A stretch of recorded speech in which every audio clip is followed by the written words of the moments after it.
Hello YouTubers, let's talk about replacement electrical cords.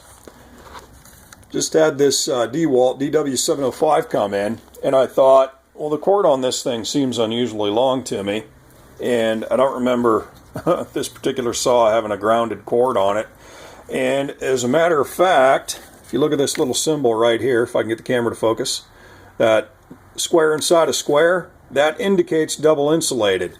So when I opened this cover up, the handle, to find out why the electricity wasn't getting to where it's supposed to be going, they had the ground of this replacement cord that they used wired to this, which honestly it does absolutely nothing. The saw is double insulated. It does not require a ground, not legally and not physically. It's perfectly safe without a ground. So in any case, this is probably, they probably had a 3-prong just sitting around, and they figured, well, I'll use that, and it's got that extra wire. I got to put it somewhere. Well, so I'm guessing their thinking was, good, but it just wasn't correct or accurate. What the saw requires is just a simple polarized 2-prong. I believe this saw actually requires a 16 gauge, which this is. You could certainly use a 14 gauge on there, which is the wire itself is thicker. It'll carry more current, more amps, which is not a bad thing. And I'll likely replace it with a 14 gauge. It just does not need that ground wire. It doesn't need that extra prong.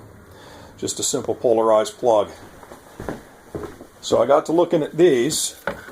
These are waiting to get on the bench. I don't know if you can read that. It does say double insulated, and that's the original plug on that. I think it even says Craftsman, if I can get it the right way. It says Craftsman on there. This is a double insulated tool, and somebody's replaced it with a 3-prong. You can see it says double insulated right there.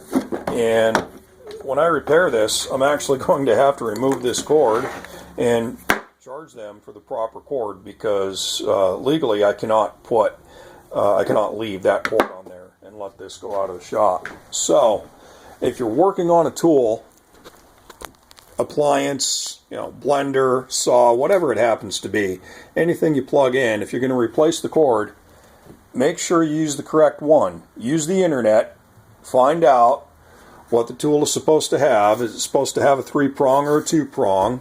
What the wire gauge is, and let the instructions for the unit determine what you're going to do after that, and you'll be a lot better off, because you'll be doing it safely, because you're following the manufacturer's recommendations.